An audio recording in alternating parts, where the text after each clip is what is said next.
1. Which way? A. Some people with strong biblical background have slanted their teachings of receiving spiritual gifts with their own ideas. They come up with some formulation, some procedures, telling people how one can receive the spiritual gifts.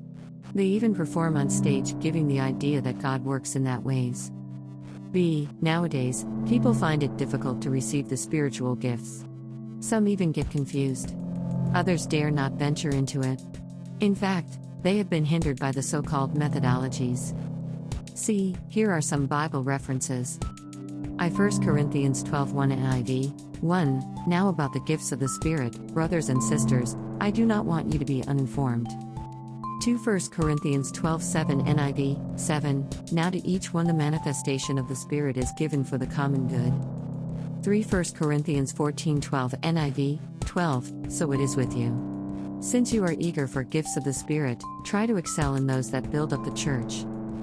4. Romans 12:6 NIV, 6. We have different gifts, according to the grace given to each of us. If your gift is prophesying, then prophesy in accordance with your faith.